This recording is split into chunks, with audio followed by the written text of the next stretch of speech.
rectal farts. Ew!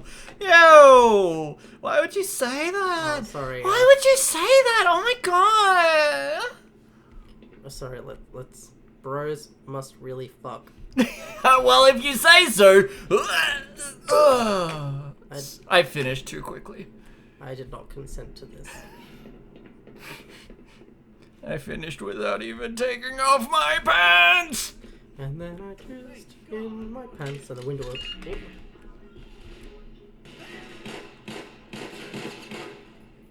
I shot that guy in the head. And for once, I did it for good reasons. Is there ever a good... Don't answer that. Never mind. Like, I just shot the military guy in the head who was trying to shoot this scientist guy in the head. And I didn't save the scientist guy, but I shot the military guy. So that's like a plus. Guns are never the answer. Unless they are. No, guns are never the answer. I genuinely think Gordon Freeman could have talked his way out of this like Doctor Who does in the show, in the science fiction show called Red Dwarf. It's Star Trek, actually. What is your favorite episode of Star Trek? Let's talk about The that. Measure of a Man. The Measure of a Man. That's a good one. What's that about? That one is about Lieutenant Commander Data, the android, who is aboard the Starship Oh, Enterprise. yeah. And some scientist guy from the Federation wants to deconstruct him because Data is a one-of-a-kind android who is like a supercomputer with like... So it should be perfectly fine to disassemble him because he doesn't really have any sort of like human autonomy or anything like that. Well, that's the thing. Like, that's the whole episode. It's a courtroom episode trying to decide whether or not Data has rights as a being. Right. And so, obviously, Captain Picard and the rest of the crew of the Enterprise feel very strongly about Data because they spend every single day with him and they kind of understand that, yes, he is an individual with hopes and dreams and all that sort of stuff. Oh. So it's unfortunate at the end when they conclude that he is doesn't have rights and doesn't have human autonomy, and they end up disassembling him, right? Don't shoot. Shut up. I'm genuinely offended.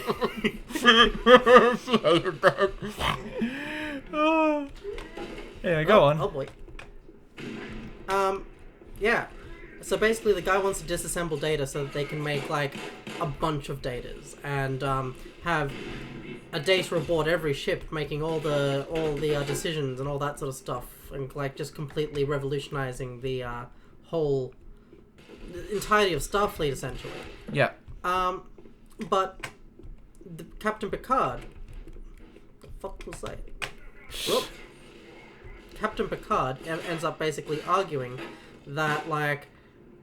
One data is a curiosity, you know? He's a wonder even.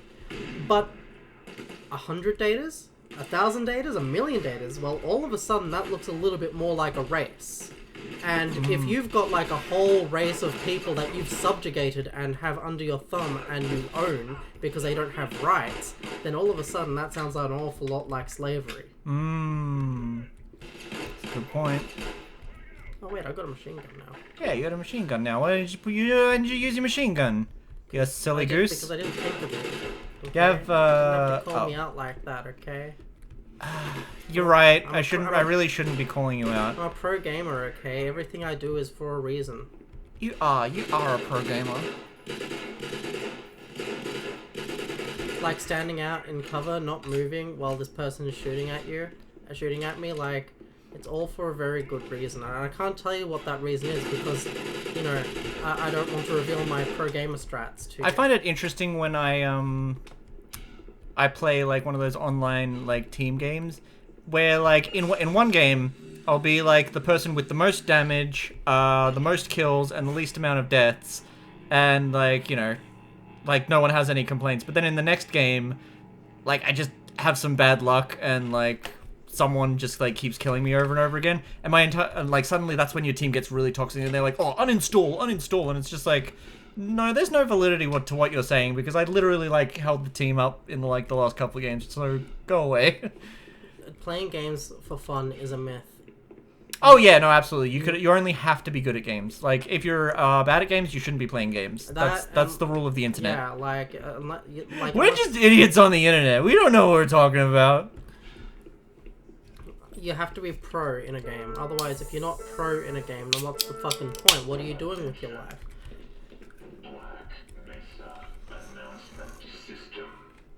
So this takes place before Portal? In the timeline? It's kind of hard to say because Portal is very disconnected. Can I say something funny that's partially relevant? Yes. So, recently at the Game Awards, a brand new Mega Man game was announced, and it looks really good. The character model looks good. The game looks fun as heck.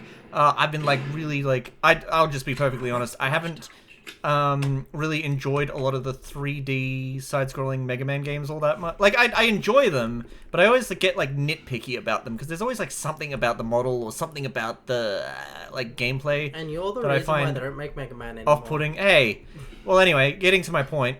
They announced a new Mega Man game, and the build-up to it was really hype, really tense. The Mega Man subreddit celebrated, and the Half-Life subreddit hated it because it wasn't a Half-Life game. And literally every post on the Half-Life subreddit after the Game Awards was just oh, fuck Mega Man, screw Mega Man fans suck. They just salty. Yeah. But Valve, oh boy. Valve releases games when Valve wants to release games. Oh, yeah. They're not going to release a game at the Game Awards, because that's just not what Valve does. Valve will release the game on a random-ass fucking Tuesday because they decided that, you know what, Tuesday sounds like a good day to release a game. It's what they did with Half-Life Alyx, it's what they did with the Steam Deck, it's what they did with the Steam Machine. They just... Yeah. That's what they do, they just release shit whenever the fuck they feel like. And you know why they do that? Because they are a game development company, allegedly, with an infinite fucking budget and infinite time. They can do whatever they want, whenever they want. And literally nothing will ever affect them unless they somehow crash their entire gaming, marketing. Yeah. Oh, this picture of Mega Man consoling Gordon Freeman. Me game man. And the game of the year is nothing. Suddenly, Joff gives the audience a hollow, lifeless stare as the exits all lock simultaneously. The audience's confusion soon turns to horror and panic as mustard gas fills the venue. Yeah, I was there. It happened. That happened at the Game Awards? Yeah. Holy crap. I was the only survivor. Oh, this dude's playing Half-Life 3. Fuck yeah. Actually, he's playing Half-Life Cubed.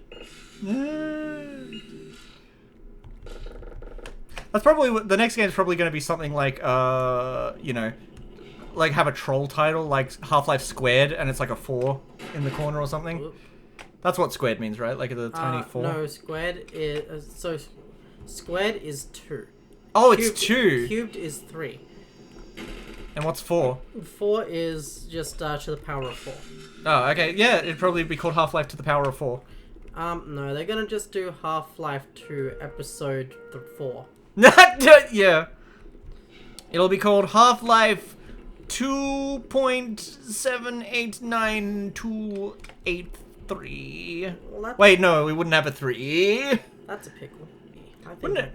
It would be so convenient to just have first aid things that inject into you and just heal whatever's wrong with you just wherever you are. You're walking down the street and you see a health pack, you just take it. Yeah. I love how they're supposed to be the equivalent of first aid kits, but in video games they're literally just a capsule or a box that you pick up and just instantly heals you. These guys are about to die. It's really funny. Look at this shit. How cool would it be if sensu beans exist? That'd be awesome. Is sensu bean exist? You know, if yeah. Imagine if Biden was losing the debate and he was stuttering and talking over his words, and Trump was just hold on, I want this to be a fair fight, and he throws the sensu bean to Biden. Donald Trump would be hold on, I have a bean. It's the best bean. It is the best bean. It's a sensu bean. It's the best bean that anyone has ever seen. I got it from King Kai. No, wait, I got it from the talking cat. It was like a talking cat. Corn. uh. It's a cat named Corn. I mean, what the heck kind of name is that? We don't judge. We don't judge. But it is a weird name. I met this kid. His name was Goku. I think that it was it. I want this to be a fight because I'm a fair man. I'm the best. I'm the best man that has ever been. That's right. It all comes back to the bean. That's right. Could they like maybe stop shooting at me for a second? Yeah, it's a little bit inconsiderate of them to be doing that. I wish that soldiers were a little nicer to their fellow, to the people they were fighting. Combatants. Yeah, to their combatants. We need a an executive order to force the military to send a note prior to combat where they say like, "Hi, we are about to engage in combat, but first I would like to let you know that I deeply care about your feelings and mental health. And you know, if you want to delay the combat by like a day or two, if you take a mental health day first, that's okay. We can postpone because mental health is important." I mean, it's certainly something. Yeah. What do you think? Do you think wars should be postponed so that all the soldiers can have a mental health day? What do you think? Yes. I think that I want all these soldiers dead. I mean, that's not where I was going with that. I was saying that like they should all get like a nice little bouquet of flowers and a chocolate box and you know, a sampling of different perfumes and foundations. Well, apparently being really aggressive is the way to play this game. I guess so. Because Should I turn that down a little? yeah, sure. Yeah, I think being aggressive is the way to play this game because I just survived that when I was being a pussy before. It was, oh god, head crabs. Either. Oh wait. One of the things, oh Jesus, you're about to die. Told you it was fuckable. One of my favorite, sorry, not favorite. One of the things I find interesting is when I'm playing a particularly difficult game, sometimes on my first run, I'll be doing like really well because I'm just like kind of casually like gliding through the levels and just like, you know, I sort of go into like a flow state. And then, you know, I'll die at a very particular part and be like, oh, that sucks. And it'll take me back to a certain point. And then I'll keep replaying that bit over and over. And I'll be fucking up earlier in the same session than I was the first time, if you know what I mean. Yeah. I'll be fucking up in areas that I wasn't before, basically. Like things that I was like, you know, succeeding at very well during my flow state, I'm suddenly not doing very well at. Yeah. And that can suck. Sometimes just you know, running through and just letting it become second nature is the secret to playing a game. I also find like in a lot of shooter games, just getting really close to the person and firing at close range sometimes just works really well. I mean, some enemies won't let you do that, but sometimes it works. Sometimes the cheapest strategy just works. Oh yeah. Well, that's like the whole point of like modern game design, though, is they during like test plays, they know what new players will likely try to do to you know, cheap their way to a victory, and they try to block. They try to come up with creative ways to block it. So you have to be a little bit more creative than just going with the easiest route. What? Anti-cheese. That's what it's called. Anti-cheese. Yeah, because like doing that is called cheesing the game. Yeah. I just know when I played Smash Brothers on Nintendo 64, I used to be really good with Mario because I just grab and like throw the other characters all the way across the screen. But they completely nerfed. So long ago, Bowser. Yeah, they completely nerfed that in later Smash Brothers games. Like there are things that I could do. Like one attack that I would love to spam is Pit's like yeah. Remember? So basically, you're telling me that you are the reason why we can't have nice things. I mean, you could just go back to Brawl. If you want to play it that way, you can just go back to Brawl. I will say I was playing a fighting game with my partner once, and I just did this dumb thing where I ducked down and just kept pressing the kick button over and over again. And whenever they got close, my kick would just keep hitting them, and it'd be like, stop doing that. And I'm like, it's working. Why would I stop? Yeah, why would you just give up the winning strategy? That's like, that's shit. But it is really funny how like sometimes just pressing the same button over and over again will pretty much demand a victory, like an RPG, like a JRPG. I mean, yeah. JRPGs are just the push A to win simulators, I suppose. Not all the time, but a lot of the time. That's one thing I like about Chrono Trigger. Like, Chrono Trigger has a fairly advanced combat system. It's not like a typical turn-based RPG where it's just like, okay, you have your turn, I have my turn. Instead, each character has a speed stat, and when they attack, their attack bar fills up, and once that's filled up again, they can attack again. So I don't know the story of Chrono Trigger, but I do recall there was a skit, an animated skit online that I watched. So apparently Chrono Trigger has to do with time travel. Yes. And they're like, so basically at the end of the skit, they're just like, oh my gosh, we saved the 90s. And then like, at the very end, it's like a montage of a bunch of things that happened in the real world in the 90s. And then like the main character just hangs himself with a note being like, we fucked up.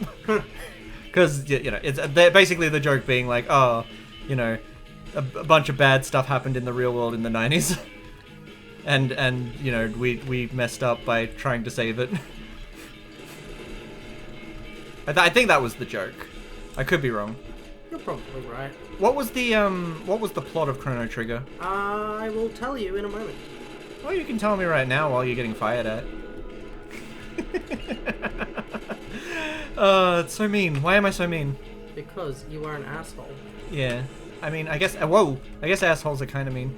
My computer used to do that all the time when I was playing, like, Source Engine 1 games.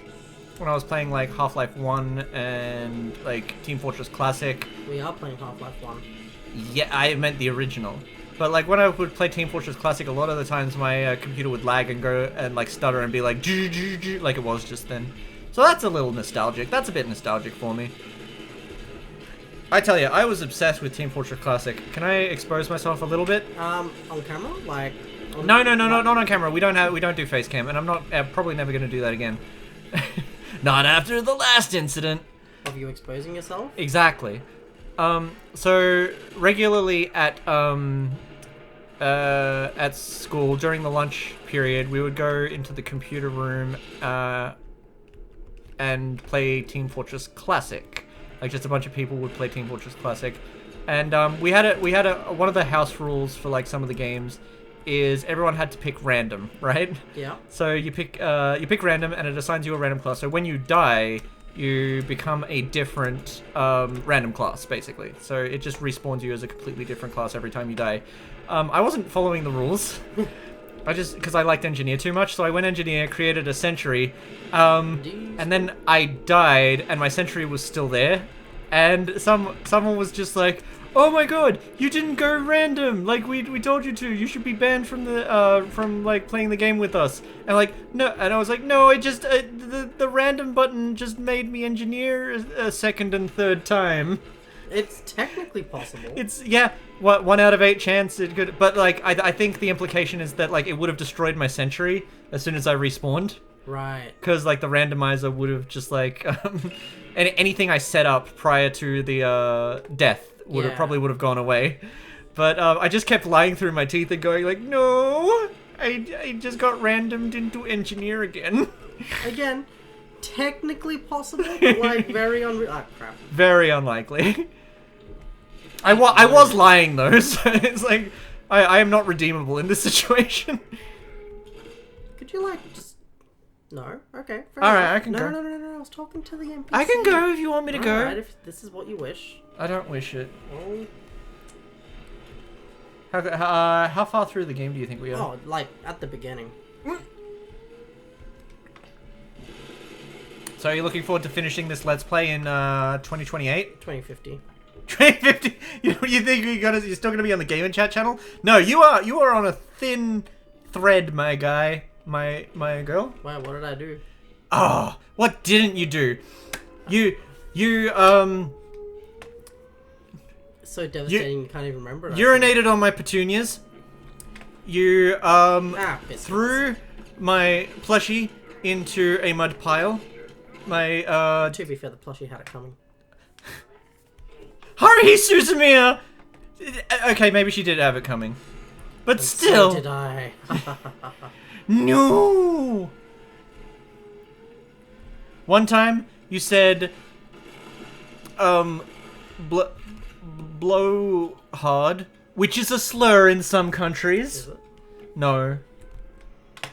But I wanted you to think it is, so I had a reason to fire you. I mean, if you don't want me here, like, I can leave. It's within my power. It is, but I don't want you to. You're such a good friend. I just ruined their day.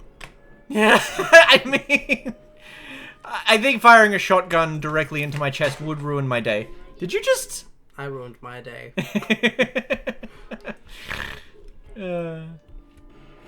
Gordon Freeman was just like, I don't want to deal with this. I'm just gonna... I'm not being paid enough for this shit. I mean, probably not. Who's paying me at all at this point? Probably no one.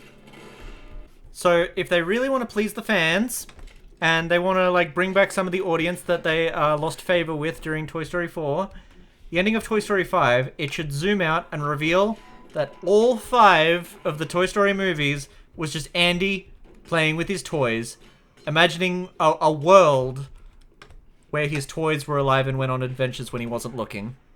That is literally the worst way to fix it. But then it zooms out, and it turns out that it's the scene from Men in Black, where it's actually aliens playing with an Andy toy, pretending to be a kid playing with toys. I'm following Right? you. They're role-playing, they're aliens role-playing as a kid playing with toys. But The then whole Toy Story movies were just aliens. But then it zooms out again, and it turns out that it's the aliens from The Simpsons that were playing with them. Yes, Kang and Kodos Summers.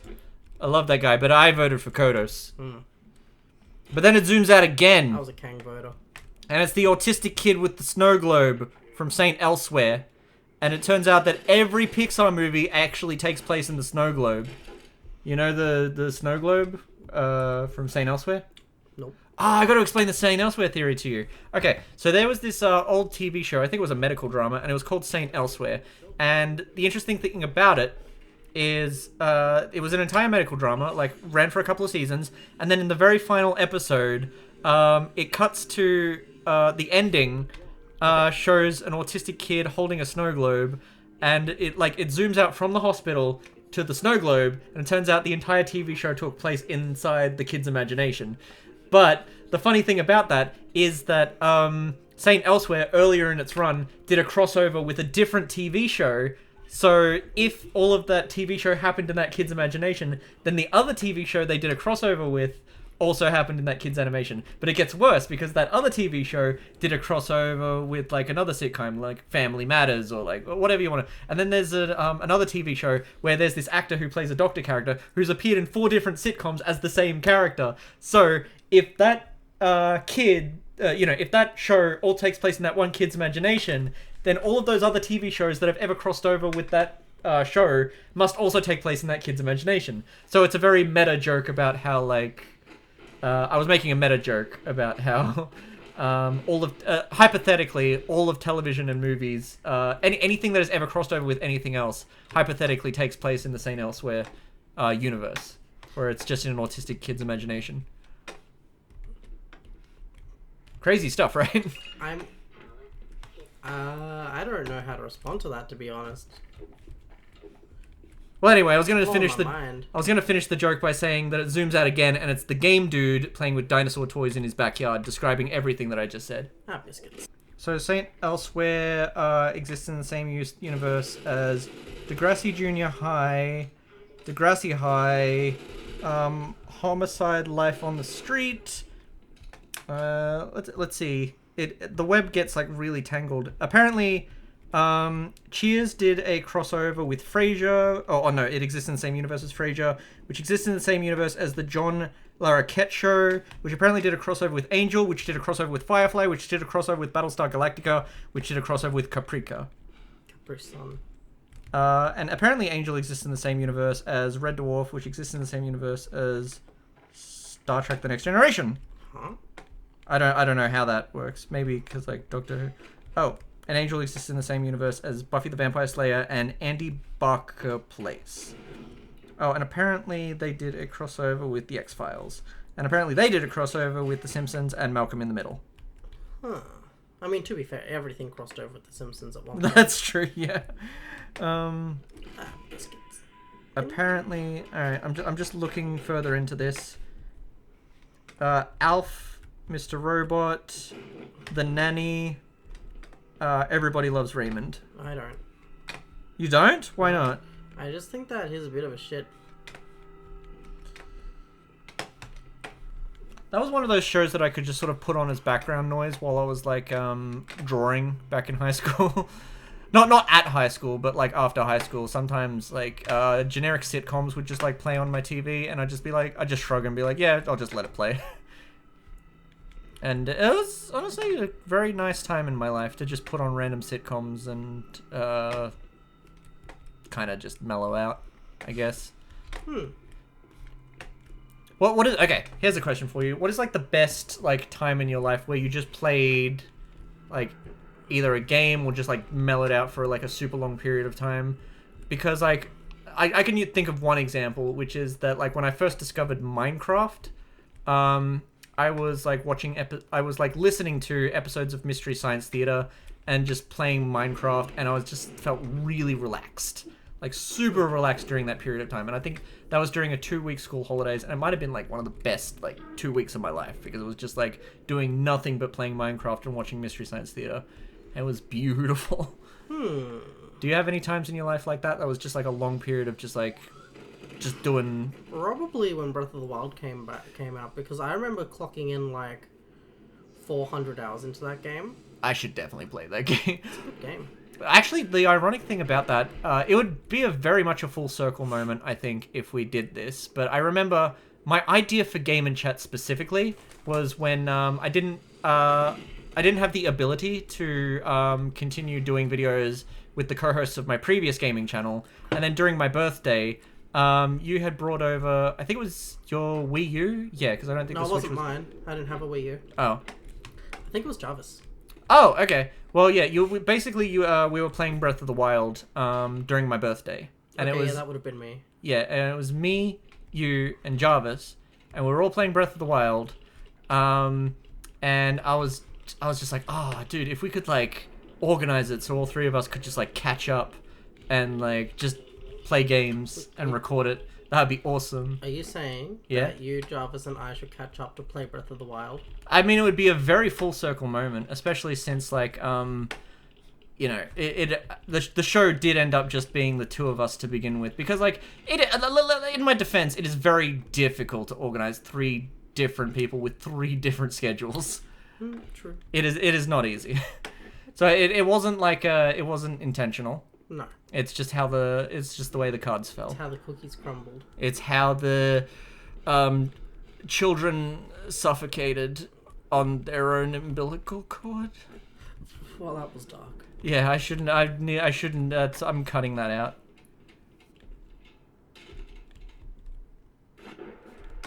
I was going to say something Even darker. Yeah, please do. Balance it out. make me look good by comparison. Make me look good. Make my dreams come true. No, I've got more sense than that these days. Oh, yeah, true.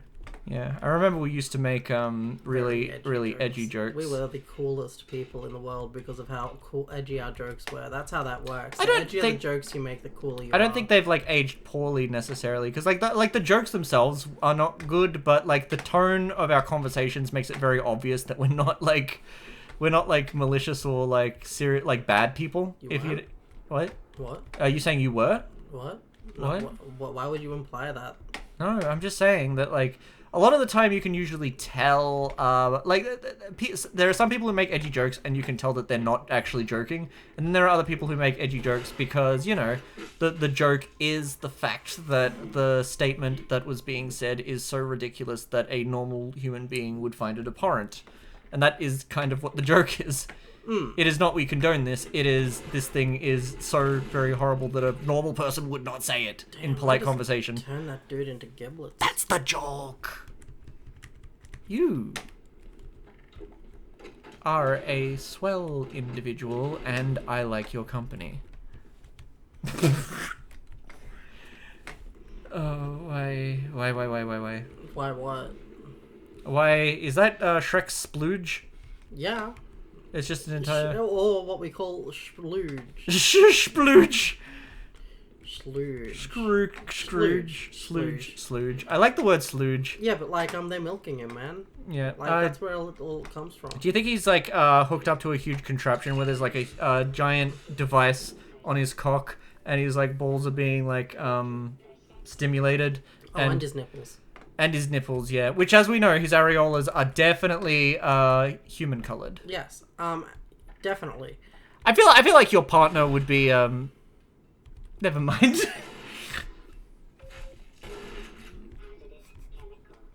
That's what you get for being a weird frog thing. Hey, buddy, catch. Look at how much splooge there is. Slooge there is. Oh yeah, he's coming 24/7. Yeah. There is not a moment in his life where he is not coming.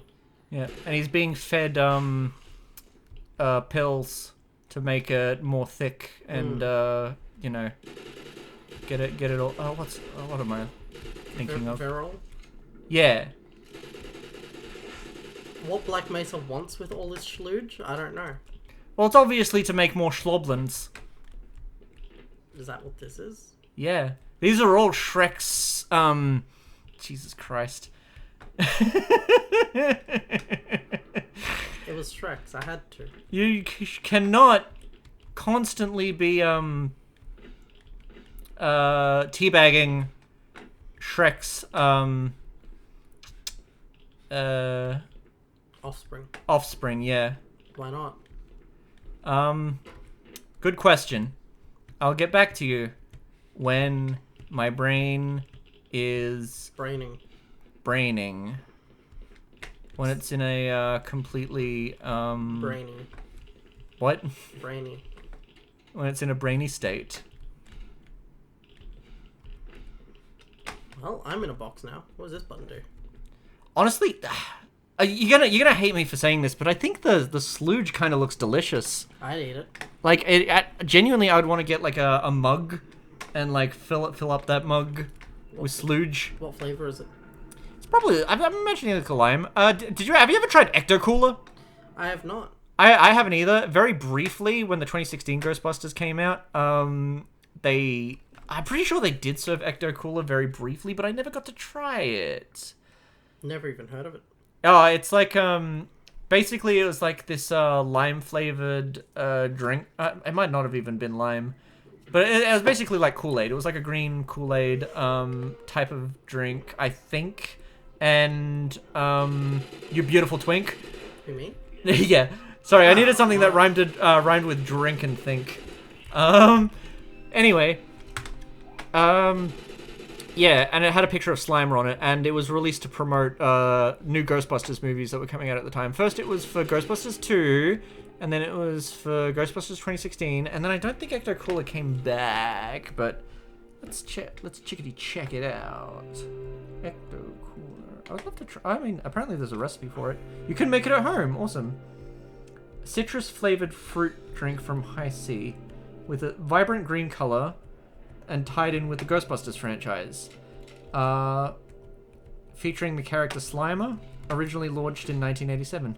You know, I find it interesting discontinued food and drink products, because like sometimes I'll like see you know, like the Sonic ice cream with like bubblegum like fizzy pop candy eyeballs, or like the Pokemon cereal from the 90s, and be like, holy crap, I wish I had a chance to try that. Man, I loved that Pokemon cereal from the 90s. Did you actually try it? Oh, yeah. With the marshmallows? Yeah, it's good shit. Yeah, oh gosh. I think distinct memories of going on holiday with my families to like some random caravan park in Phillip Island, and my parents got me my sister and I the Pokemon cereal because we were on holiday and it was okay to eat sugary garbage for breakfast. Oh, that's actually genuinely so sweet.